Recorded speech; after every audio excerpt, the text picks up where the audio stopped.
Katia, welcome back to the podcast. Hello. Thanks for having me, Rick. No problem. This is the second time you've been on, and we were just talking. It's kind of like actually the third time that we've recorded because we had a little bit of a technical glitch, and all that taken into consideration, let's do a check-in. What's it like to be you right now, physically, mentally, and emotionally? Well, I wasn't ready. You'll start with me. But yeah, look, it's exciting. It's exciting to catch up with you again here. And yeah, so we sort of almost like a year later meeting, and we're at different points in our journeys. So I have curiosity around where you are. I have a curiosity, like kind of to share how I meet you where you are. I, have excitement about sharing where I am and what's been happening. And yeah, so there's curiosity, there's excitement. I feel a bit nervous because Good. last time. Is that anywhere in the body? Oh, definitely in my chest. And yeah, definitely kind of more like a scattered, in the background, the sense that we are on the video this time. Yeah.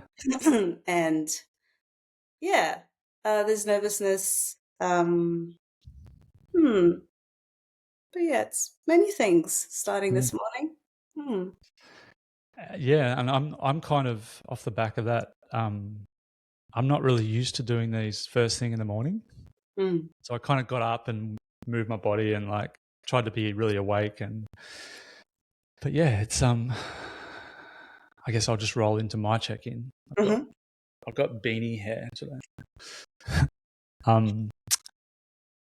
Physically, I'm feeling actually pretty good. I had a really good sleep last night. And so the physical side feels really good. And I think the mental side, probably mirroring you a little bit,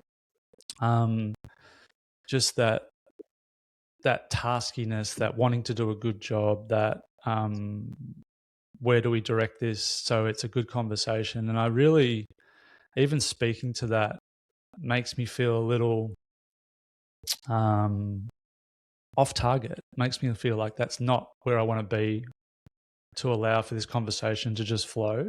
So just sort of noticing that's there, and just next to it is this feeling of I don't really want that there,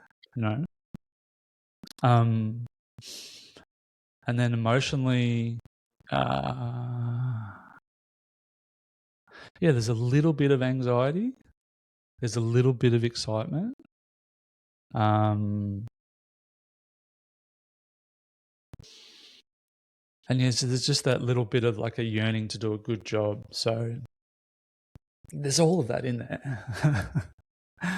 And I think one of the things that I kind of wanted to speak to at the start is like, you're one of our first returning guests. Like Joe's been on a few times, and John, my friend, but this year in this season of humaning, I really wanted to get some people back that I had good conversations with, and part of that is to, like, I feel like the first episode is like getting to know you and your story and what you're about a little bit.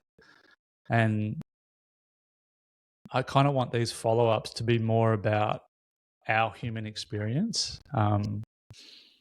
What trips us up? What gets in the way? What are we noticing in ourselves as we move through our journey, our human journey of life? So I guess that's where I want to kind of start with today, is kind of, and I'm just thinking as I'm talking, like, for those that haven't listened to our first podcast, which I think is about episode 29, around there, do you want to just give a little brief, like, who the hell is Katia? Just so we've got a little bit of foundation to build from. Yeah, so I live in Northern Rivers. I practice Gestalt psychotherapy. I work with couples. Graduated Masters in Gestalt therapy last year. And that's where we cross paths with you. at one of the residentials, not the last one, the one before. Yep. Yeah, I'm originally from Russia and moved to Australia when I was 24. So that's been 15 years now, Yep. only 17. And one thing I wanted to name is that I have some construction work next to me and I'm aware of the drilling noise. Oh, So I appreciate that. The software is pretty good at getting rid of background noise, so I can't hear it, and I'm sure that if it is there, we'll be able to get rid of it later. But thanks for. but the problem is that that distracts me from being present with you. So I Mm, have this urge to get up and close the door. you can do that if you want. Thank you. Yeah, I'll sing and dance and entertain the people. And this is I'm having. actually a good representation of who I am because part of what I, really enjoy is actually tending to what's happening in the moment rather than sticking Mm, with the story or sticking with the narrative, because I could sit here for another hour listening to them drilling and the software might, numb it out, but I'll still have to work really hard to focus. So, yeah, yeah, I need to close the door. yeah. Thanks. With that part, why is that so important to you? Why do you get so much from that? I love the idea, and being a Gestalt therapist, I love the idea of connecting with our vitality, with what's Mm, alive, what's important right now. And I think this is something that might fit into the things that you were hoping to bring today. Um, and this is that part where if something is alive in the moment, how quickly we can stop ourselves with a story. So that point mm, of contacting what's important right now. And if I just look at that example with the drilling and the door and me being here, is that I could stop myself saying, well, I'm here now, I don't want to interrupt the process, I don't know what's going to look like, so I'm just going to suffer through because I just don't feel like I want to be the one who interrupts the process right now. yep, yep. And that idea that I can stay with what's important. And sometimes it's complex, there's layers to it. But the idea that, I can tend to something that's alive right now, that excites me Yeah. because story is dead. Like there's no life in a story. Like stories is just that's what brain does, and we constantly go into these narratives and like what's really what's behind that, Mm. what is that I'm doing with that story. That's Um, the yeah. yeah, yeah. No, that's the bit that is interesting for me is because I think you said in there, there's nothing in the story, and that in a literal sense is true, but often it feels like there is so much in the story that we have to either act or not act or shape ourselves based on what the story is telling us. And I think this is starting to get to some of the things that really excite me, and that what I want to bring this year with this podcast is just about getting to know ourselves better, so we can show up in the world with awareness, I guess, and part of that is acceptance. But this good example of the story of I shouldn't go and close the door, and how what the impact of that would have been if you sat there for the next hour and had that guy drilling, because that story is the catalyst. But then, like, if we think about what's the downstream effect, like what's the impact by the end of the hour? There's probably going to. I'll ask you, what would have been the impact if you had a guess if you didn't make that change? Oh, I imagine I would have had to work really hard. I'm sensitive to sounds, Mm. particularly construction sounds. There's nothing. It's like it's absolute, crime against humanity. Construction sounds. Yeah. So I would have to work really hard. I probably wouldn't be as present because I'd have something in the background. Mm. What I know about this is that that's sort of, this is the way we make contact with whatever is happening. And what I know about this, very often what happens is that once people realize that, oh, I can have some choice around, contacting or not contacting, or acting on or not acting on, Mm.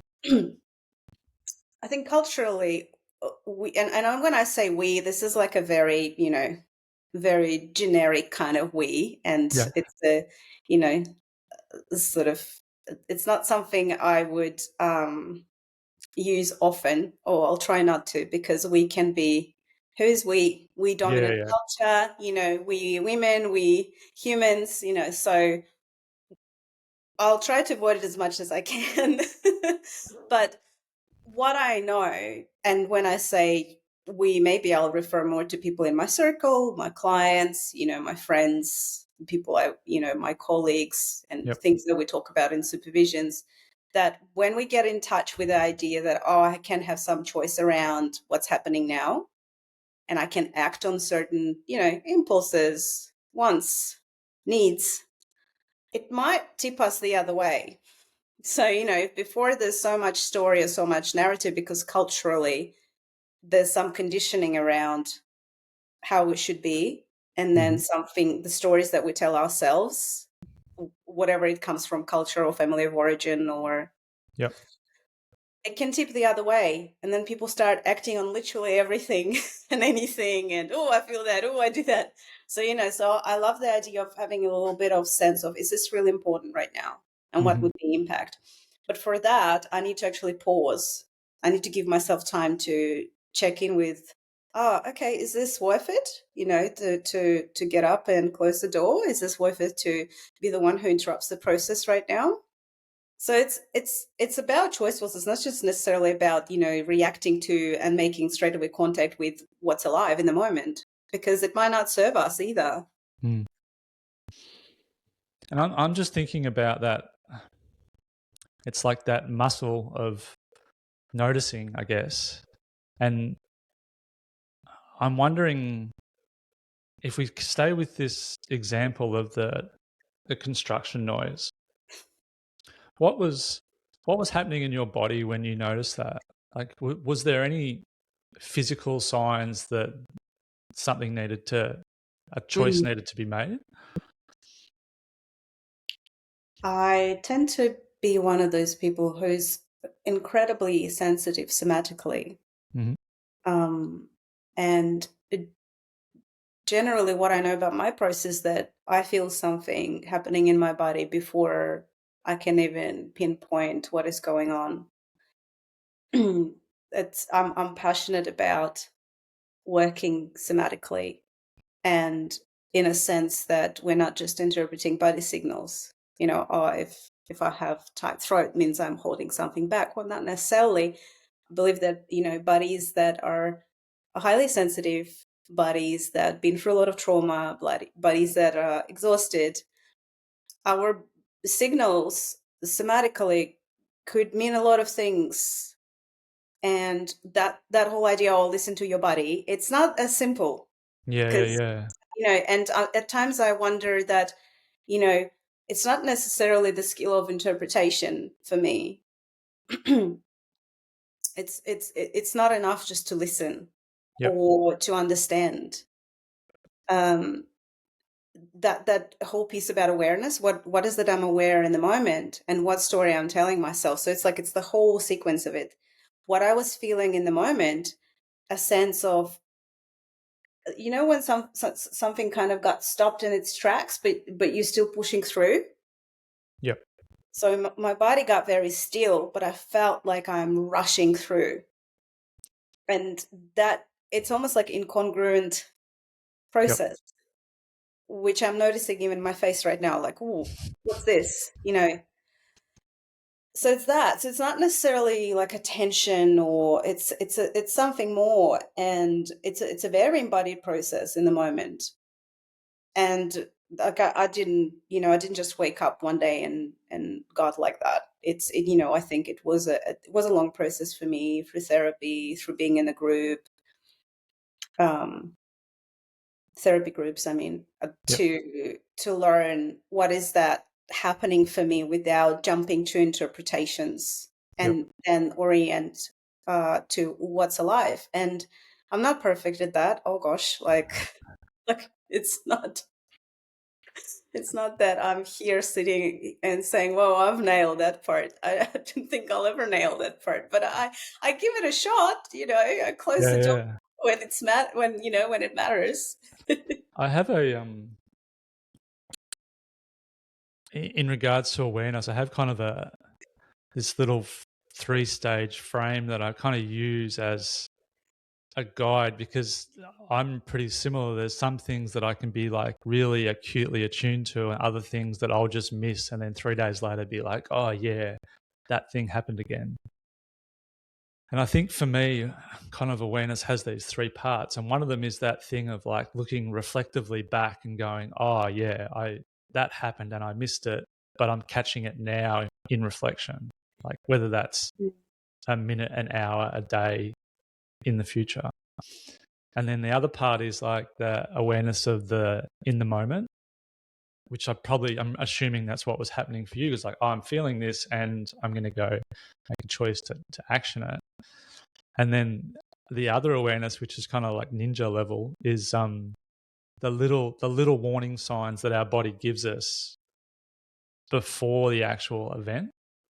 Just those little, and that's the part that is often missed because we are so busy and distracted and not attuned to what these little signs are.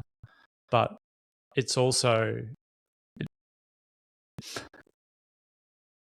yeah, I think most of us sit up in the reflecting back and looking back with awareness. Some of us can do that in the middle, and then very rarely do we get the attuned enough to do the warning signs.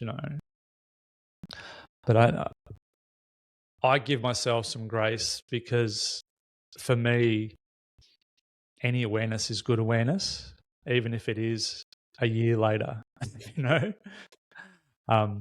And I find that gives me permission to be a little bit imperfect on the front end, because it's like, oh yeah, I missed that. And I think one of the things that I've noticed about myself over the holidays was my post, what would you call it? So something happened, right? A relational tension happened, and instead of my pattern is to pull back and withdraw and to go quiet. Mhm. Instead of that taking 3 days to 3 days of I'm fine, nothing's wrong, like it took 2 hours. So that reflective awareness was still where I was at, but even in that capacity, it was a lot shorter, which meant that the impact that had was a lot less. Mhm. Does that make sense? Mm. Yeah. Yeah, sitting with a question, actually. Yeah. Would Far you be away. a little? I'm taking my mom. Oh, okay. We're going all in. Yeah. Yay. I'm curious when you say that when there is conflict in your relationship, you have one of those patterns of withdrawing and pulling back and go quiet. Mhm. Um, I imagine if I ask you about what happens in your body, you're emerging Gestalt practitioner as well. There's a sense of that you probably can, tap into that. But I'm wondering, what's the story you're telling yourself in these moments before the reflection kicks Yeah, in? yeah. Yep. The story is, don't make it worse. Don't Hmm. step into conflict, Hmm. and take some time away to try and work out what's going on with you. Hmm. So there's a couple of different stories that are happening. There's the protection of making it worse, I guess. Hmm. Um, but historically, I've kind of created space in order to process what's going on, and quite ineffectively, to be honest. But that's been the premise. I just need to pull back in order to try and work out what I'm feeling. So yeah, they're probably the key stories that are alive. Is there vulnerability that you're trying to dodge in a way? Yeah, I think when I look at it, if I zoom out a little bit and look at it,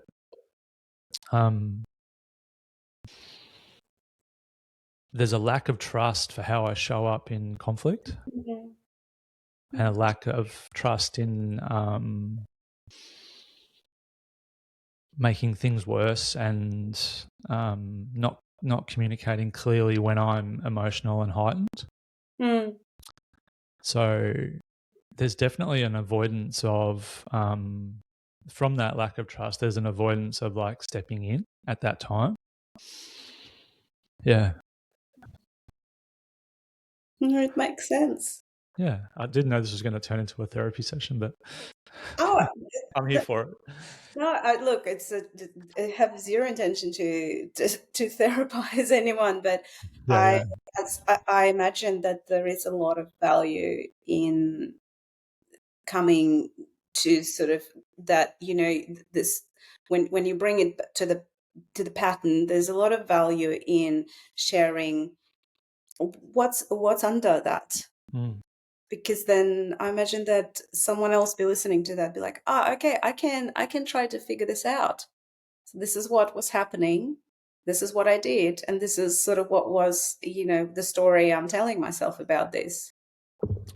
I think yes, and what actually happens is that the withdrawal happens, and I have I not have to. I choose to defend my actions of withdrawing. Mm, So there's actually not much of that processing of what's going on. I'm more defending what my action is, because there's a part of me that knows that I want it to be a bit different, but mm, there's an old part that needs to defend, this is what I do and this is what I need and that sort of thing. mm, So it gets a bit murky for me in that. mm, And often in those times, I'll go for a drive just to get some physical space and to be able to just be with my thoughts, and then come back, and, whether or not I can come back and be honest and own what's happening, or whether I come back and continue that quietness or the distance. Yeah, it's a work in progress. Yeah. I relate to the part where I wish this could be different, and therefore, I'm doing something. Mm. And I'm naturally one of those people who try to solve it here and now. Mm. And at times, it's exactly the same. I imagine that pull sort of towards either resolving something in conflict or withdrawing. It has kind of similar quality. Like I know that a lot of literature has a very clear distinct.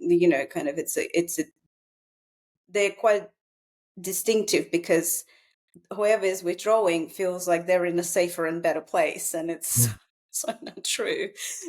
Where it's like, oh, I'm here trying and you're like off there, driving away. What's going on? Yeah, 'cause that's the But thing, it's not isn't it? true. Because and I want to bring it back to uh the name of your podcast, and what are you actually wanting to kind of bring to life, is that being human is ultimately is being with others. And I'll say this, there's a phrase in Russian that quite often quoted, and in Gestalt circles, in Russian speaking circles that work with people, psychotherapy, and it sounds like this: человеку нужен человек.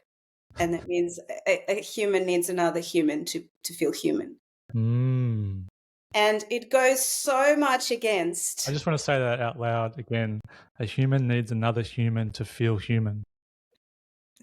This is this is my interpretation Yeah, of it. yeah.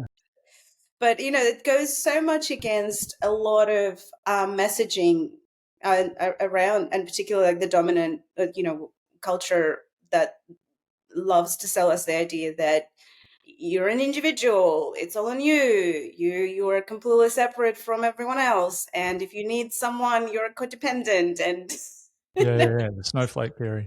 and if you have one attachment style, you don't need anyone. And you're happy in your shell. Like, that's so not true. Mm.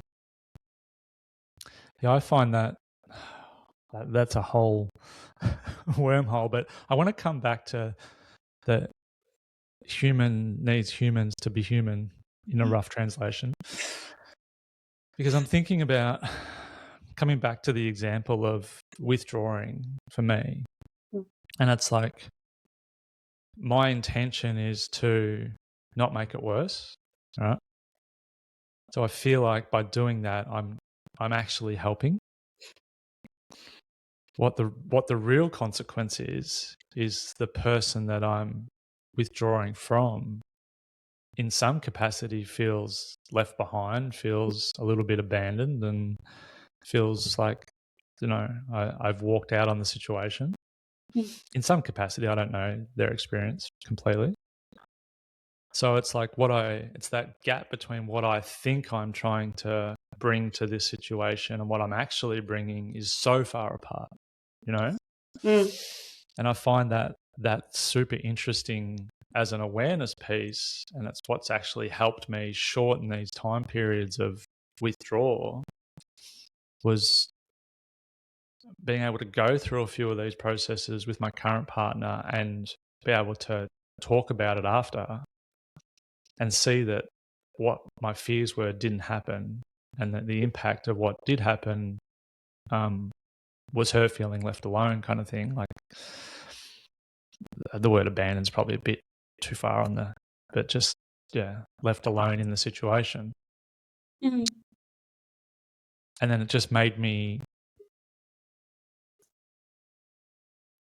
I was going to say rewrite the story, but I think that's a bit too extreme. It's made me start to try and rewrite the story It's like of, corrective experience. yeah. What I'm noticing is that, while you're speaking to the part that the other is still there, you didn't do it on your own. Mm, You have a corrective experience with the other.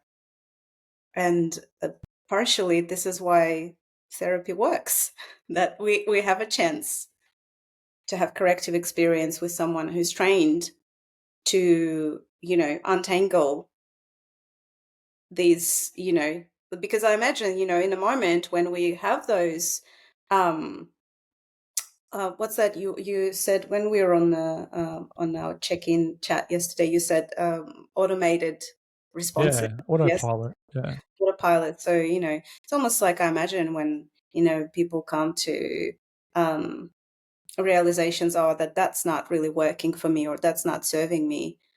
Yeah, that's great, but what do you do with that? Like, Mm, yeah. okay, cool. I get that's not great, because changing that just behaviorally doesn't change what is driving this process within you, like underneath changing the behaviorally. Like, you might still stay, but are you fully there? Or you're staying, in sort of, physically you're still staying near, but you're still unable to have a conversation, Yep. because your response is still sort of naturally pulling away in those moments. Mm, So then there is this bundle of things that happen. How do I untangle that? Where do I start? mm, And the trap is that often it might be that, well, I just need to stay. Is it going to help? Partially, maybe, but are we still going to have a different experience if I stay? one We No, it's a really good point, because it's like, and fucking what now? Yeah, Like, what do we yeah, do with this? yeah. And And this is where support comes in. And this is, I mm, think, was when I say this phrase that, человеку нужен человек, this is also that I'm not saying that, you need your partner there to have corrective experience. I'm also saying that you might need someone who supports you in mm, exploring what is that kicking in yep. those moments. And that is another human Mm, is saying, oh yeah, I get that. I don't do that, but I do some other thing that is, something I want to explore. And, Yeah, whatever it is, like, I'm not saying it's like, and I'm big on decentralizing therapy.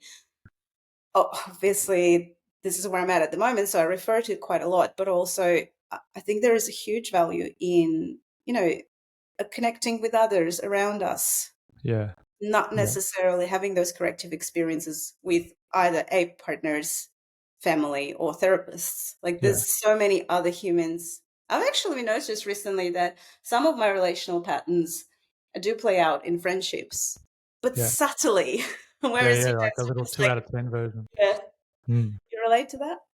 Definitely. I want to come back to something you just said then around the part around what do we do with this bundle, with this knot that we have, And it just got, while you were talking, it just got me thinking of like, what do I do now that I've kind of got awareness of this pattern? And the reality is that I own the feeling Mm. in a different way that I used to. So I think the big change that's taken a while to get to has been to be okay with the desire to want to run or to want to withdraw, and to actually speak to it and say, right now, I just feel like running. And my partner, I have enough ground, have enough stability that we can be in these moments and not need to fix or judge or persecute or any of that, that we can just be with each other in our messiness. Mm. And as you were speaking, I was just thinking about like, how have I worked with this? And I think one of the ways is to just speak to it. And that speaking to it might not change what happens next. For me, it might be, I really feel like running right now, or I really feel like leaving this situation and getting some space. A lot of the time that will in some capacity disarm the amount of tension that I'm feeling. And I might still go for a drive, but at least it'll be I'm not defending my actions and I'm not, fuck you, I'm out of here. It's more, this is how I feel. And I'm just going to take an hour to just be with myself, and I'll come back and we can connect again, you know? And that's very different to what my automatic reaction, my default patterning has been over the years in these situations. Does that make sense? Mm. Yeah. Mm. Mm. And Something around accepting that it's like not necessarily trying to correct it instantly, but taking a moment to accept that's where I'm at. yeah, this is the reality of my situation right now. Mm. I have this sort of like, I have these two pools. One pool is just a human kind of, oh yes, such a hard work to do that. I'm right here on this journey. Um, but also there's part of me that's sort of, just, the psychotherapist part that says, oh, can we make it even more? Can we go in further? Like, I'm feeling like I want to withdraw. That's not a feeling. Like, what's the feeling? What is that? Is that fear? Is that shame? Like, whoa, that's, there is also like, oh, how could I kind of deepen this? Yeah. Oh, I'm up for it. You know, feel free.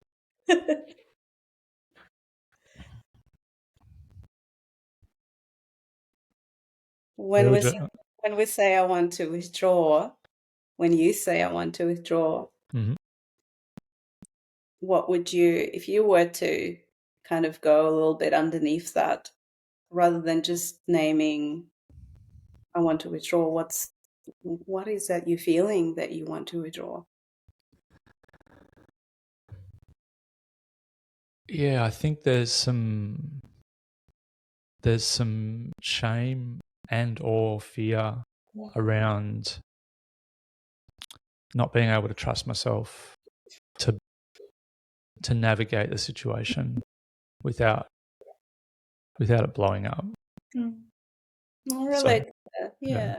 Like I know when I'm sort of in a more like a, that as a traditionally called like anxious, which I don't necessarily like the idea of, anxious, avoidant. Like I think we relationally we have very complex Yeah. responses. So Agreed. it's not, I think it's a very um it helps. It's, as any developmental theory or as any framework, it might help, but I don't kind of like to frame people in a certain way. But I know that when I naturally tend to lean into, oh, let's stay, let's talk, so that part. And I know that I do it very often from fear. Mm.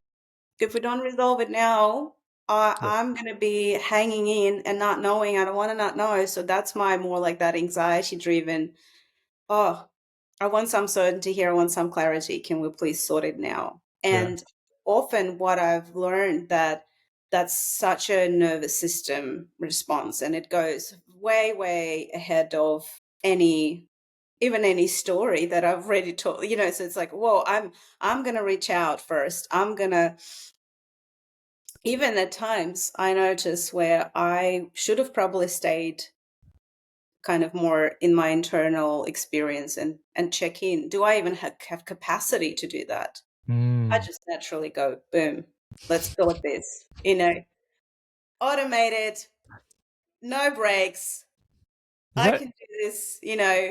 The story I'm telling myself that I'm a therapist, I should be able to do this. mm. Let's get going. And zero, zero checking in with Yeah. myself, rather. Has that got some Russian cultural stuff around that, or is that more just you personally? I think there's it's a lovely bundle there. Yeah, yeah. It's like I can definitely pull, and it's almost like you pull rabbit out of the hat. How did that get like what Whoa. gee, there's a rabbit there, but Mm. it's because it seemed on the surface very often if I intellectualize this is so simple, but underneath is their cultural bit, of course. Like Mm. I think my culture, we're naturally like I've been told that we're a bit more direct. Our language is structured in such way that we may sound harsher Yep. because we pronounce a lot more letters. So I do this. It's like, well, yeah, that sounds very, very. It's a defined action, So Yeah, let's yeah. sort this out. Mm. That's, there's sometimes I imagine that even though I've adapted really well to my life in Australia, I speak English, I mimic everything what native speakers around me do. Mm. I've been told before that I still sound way, way above the baseline of directness. Mm. And this is also like we're talking about our humanness, like my pattern's here for a reason. It was built in childhood and it's been developed over time, and it's still there and it runs Hmm. when this stuff happens. That's my humanness, that's my human experience. And you're talking about there's some cultural stuff, there's some what you need in the moment of like, let's sort this out, because if we don't sort it out now, that's your humanness, you know? And I think what I've garnered over, especially the last couple of years, is like, can I accept my humanness more?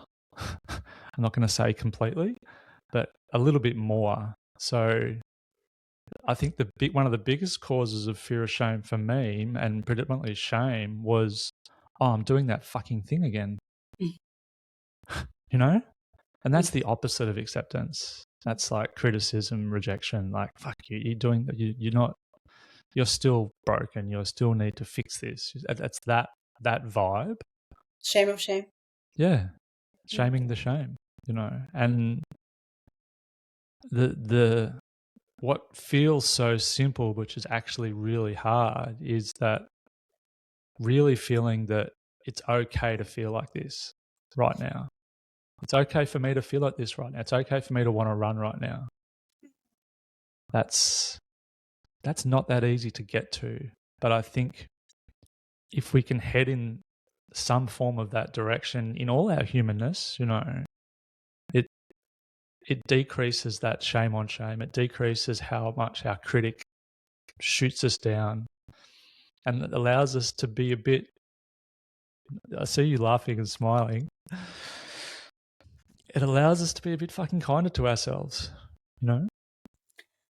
Don't you know that the classic one, normal people don't do this, or like what's that? Mm. And even if when I have this in, at the back of my mind, something like the moment I hear that inner monologue about normal people, or Mm. a client says, well, normal people, I'm like, who are normal people? Who are these normal people? Why Where do they live? are these, others? Well, others don't have that, or others don't have this problem, or others are not like that. And I think, well, there is that sense that the human experience and its core is, it's a utterly lonely experience, because Mm. in these moments no one else can experience what I experience ultimately. So there's existential layers. So I think it's so easy to feel separated from everyone else Yeah. when I'm experiencing something intense or unbearable, because it feels like no one else in the world feels Mm. that or does that. And even though if I know intellectually that there are a lot of people who, like that's why we suffer, we struggle, because that's part of being human. It's not meant to be always smooth sailing. There's this idea that there's someone out there who doesn't have that problem. Well, they might not have that problem. They have something else, Yeah, yeah, guaranteed. yeah. Can I ask you a question about that? Mm, The comparison part, like comparing to others, mm. from your perspective, why do you think we do that, humans in general, and what do we get from it? Um, I suppose that, look, there's parts of it that it serves a function Mhm. that keeps our shame in check, because shame is it's a social regulator. Um, and it can be useful in a way, Mm. because it can help us, it can navigate us around how do we fit in, and what are our themes of belonging. So it's not necessarily, it's a little bit like, the fear is not entirely a terrible Mm. thing to experience. Like if you go on a bushwalk and you see a snake, you naturally have a fear response because you don't want to get bitten by it, so you're going to avoid it. So I think naturally shame is not particularly um bad Oh, with. 100% agree. Yeah, it's a marker. Also, as anger, Mm. it's a marker that something's important happening, or it's a marker that, I'm losing my sense of belonging, or I'm losing touch with that part of me that I value and appreciate. I'm going somewhere else. So, and I imagine, if that comparison with others, and everyone would do that for their own reasons. Maybe they just live in the, there's also field, and there's also field factors. And but what's the purpose? Like, what's, if we're talking about an individual, if we're talking about someone say, what, when I do this, what's the purpose? Mm. Why, why it's important for me right now? Because it's just going to be a marker that something important I want to, reach out for, or I want for myself, or so it's the tool Mm. in a way. And I love seeing it as a tool rather than as something dysfunctional. Yeah, yeah. No, I like What's that, and I really like what you said about the shame can definitely have its benefits. Mm, Like I've done some things in the past which I'm definitely not proud of, and I have shame around, and that shame has shaped me to never do those things again, you know? So it's like I really appreciate that experience and that feeling that I got from that, even though it was a terrible feeling, because I know that I never want to repeat that feeling, you know? And I think that's the power of healthy shame, mm. that it Shows can, much a remorse, is similar, and how is there a part that could be transformed from shame to remorse? Um, if I lean into shame, often it means I might need support. I might need reconnect with my sense of inherent value in the world, um, which I've just lost because something happened. So it's I wouldn't say that shame and as its own experience is a horrible feeling because I am not worthy. I am not good enough. This it and it's such a dominant figure, like, it's almost like once you start experiencing that, nothing else matters. You could be most amazing father and partner, and you could do amazing work, and when you are there, it's like nothing matters. I am terrible. Like, full stop. Yeah. And then it sort of binds everything to it. And it's silent, because with a lot of emotions, the body can really be very clear. Oh, I'm feeling fear. There is that, or I'm feeling curiosity leaning in. Whereas with shame, it's such a strange feeling somatically. It's not always very distinct. Yeah. And I think for me,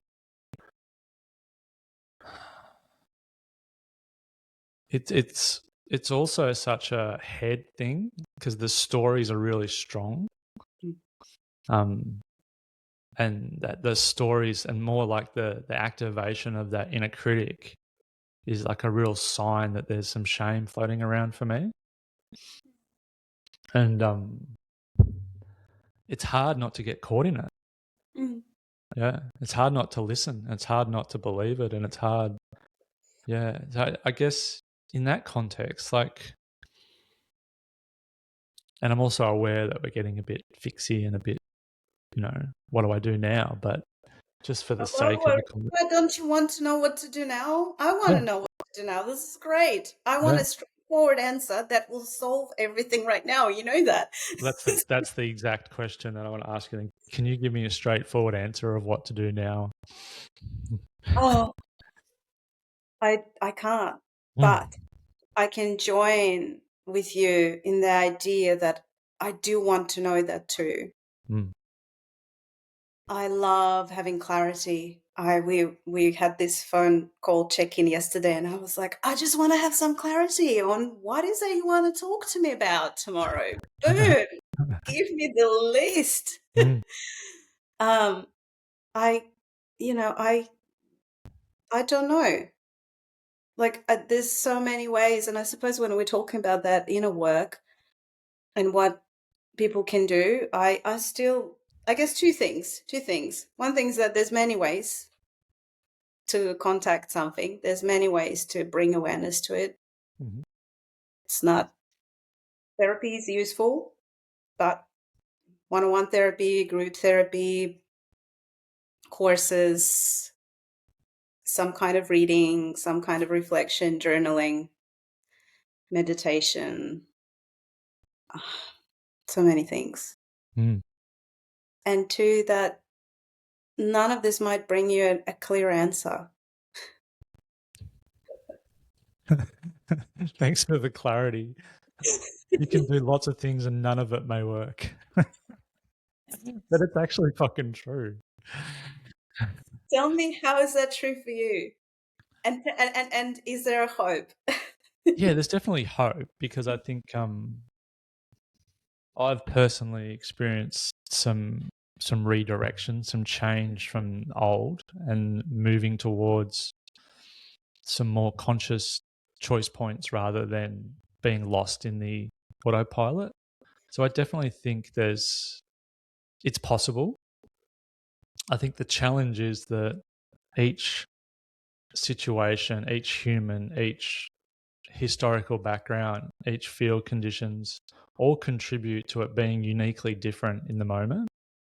So what works for me is not going to work for you in a different setting, So I think the biggest part of this is what you said at the start, like the just different ways that we can become aware.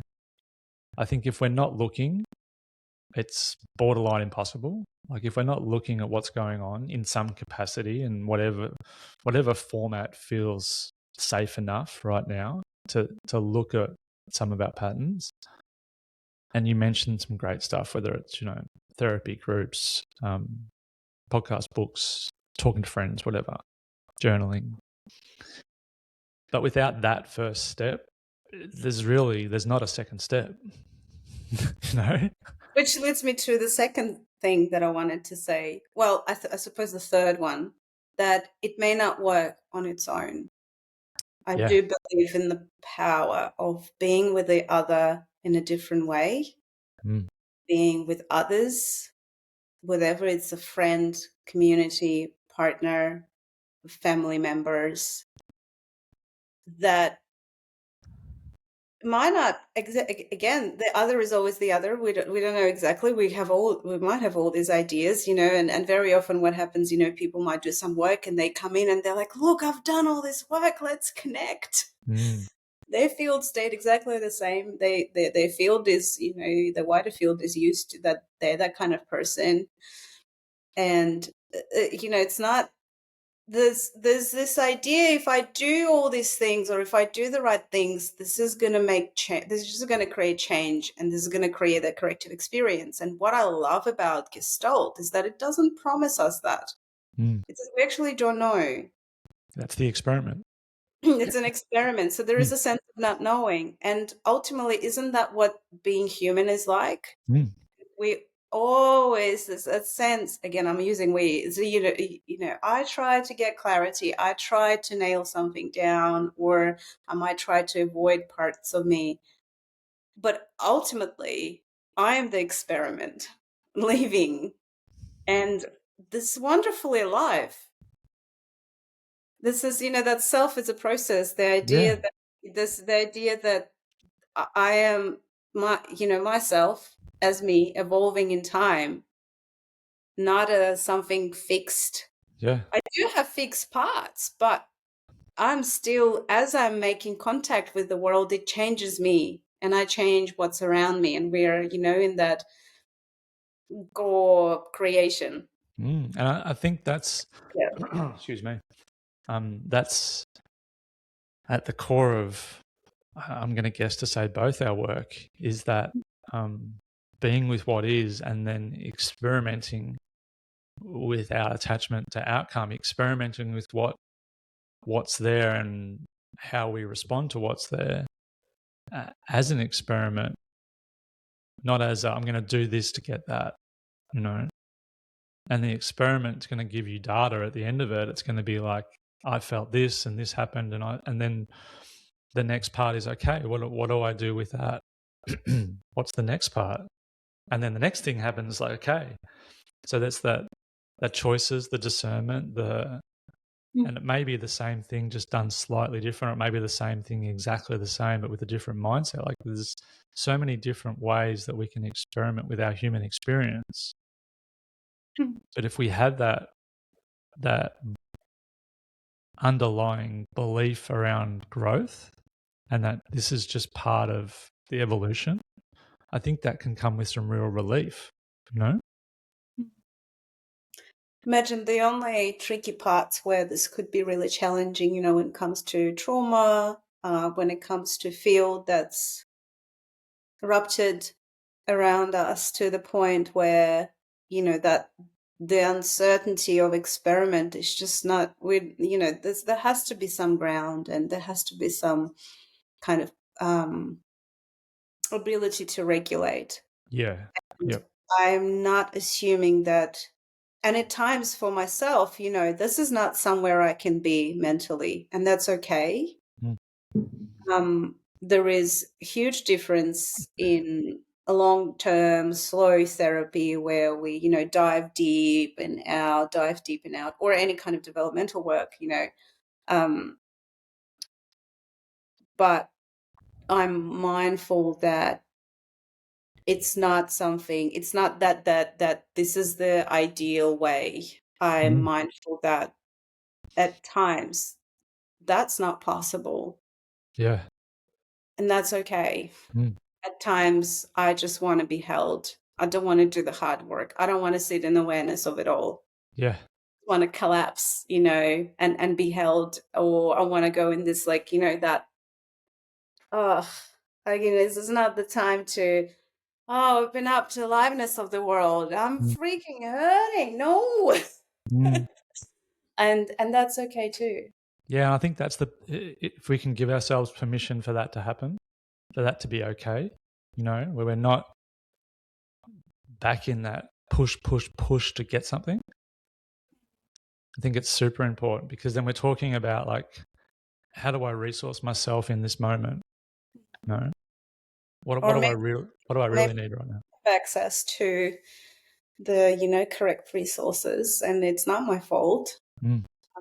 And maybe as much as I try really hard, it's not available to me. And what Yeah. I do with that, personally, um, I don't have family, like, like, I don't have that sense of large family that, everyone gets together on Christmas. I'm an immigrant, and even outside of Australia, I don't have really anyone I could say, well, yeah, this is, this that I have that person, who's my family. So I can't say that. Mm.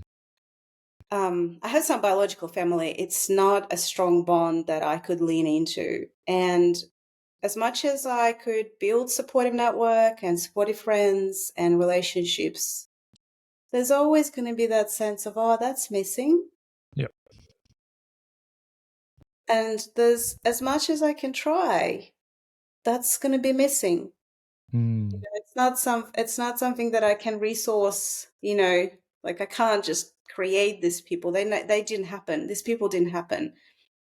And at times I think that really connecting with desire will allow me to grieve it properly, and will, let me go through this, cycle of contact, so I can actually move on to a Mm. different part, to a different piece.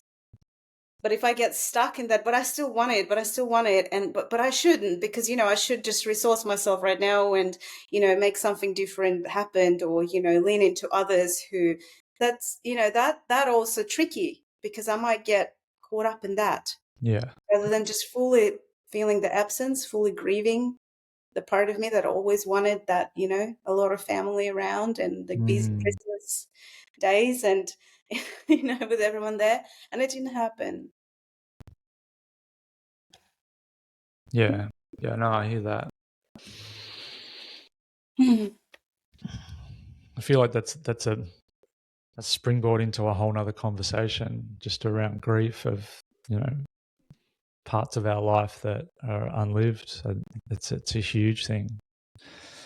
And permission to have them. Yeah. Yeah. Because, That's like, what the I mean. moment I hear that someone's want to optimize me, or optimize something, or that, become the best version, because even in this work, you can still end up in that trap. Definitely. And therapy can become this forever, trying to be better, forever trying to, so, and it's almost like, well, no, I don't want any more. That's the part of being human. Mhm. I don't need to be optimized, in Yeah. any Yeah. Yeah. Yeah. form. I'm happy to be human. Um, we're getting close to the end, but I'd like to ask you like a closing question, and it's a little bit more personal, but it may not be. As you look forward to this year, what's really exciting you about what's in front of you this year? There's my practice that's slowly growing. Um, there is, there's nervousness there. There is excitement. It's a mixed bag. Mm. Being evolving practitioner these days.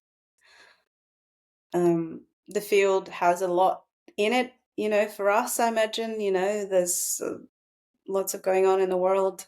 Mm.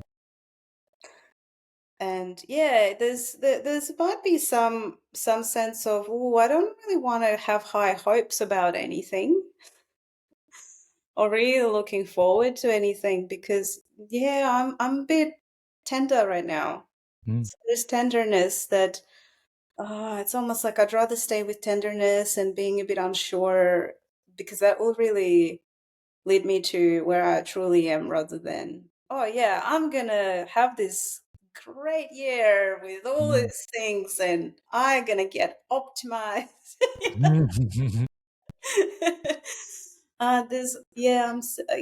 Right now here, I don't know. And there's a lot of tenderness and t- tenderness. And I won't even say, like, there's a sense of fragility right now for me. Mhm. And that's okay. Yeah. I'm just grateful that that's your answer. Like, I really appreciate your honesty. And yeah, it's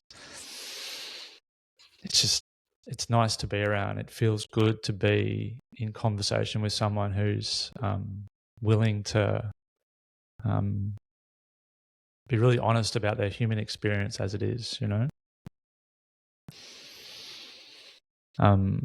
and not in an optimisey kind of way.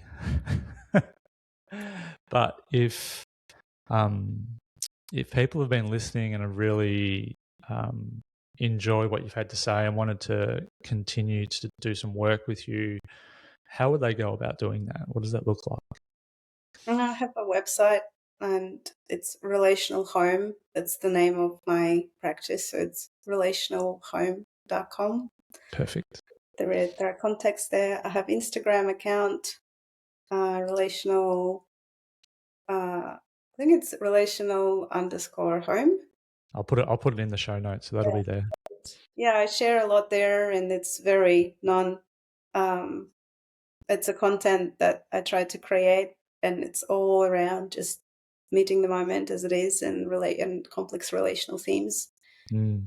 So it's not in any sense of you should do this or here's 5 things how to. Yeah, yeah, uh, yeah, and yeah, thank you for letting me name that. Yeah, I do have that little space, yeah. Mm. original home, which is, it's sort of like me naming that idea about belonging and family. And yeah, I wonder sometimes if the name came from that. Yeah. Relational home. It's a great name. Mm. Well, thank you for today. Thank you for your honesty and your willingness to show up in the tenderness as well, as we've just found out. So I really appreciate you stepping into that. And I hope we get to speak again soon. And that would be a 3.0. Yeah. Yeah. A three-peat. Yeah. Thank you. Thanks for having me. All right. Thanks, Katia.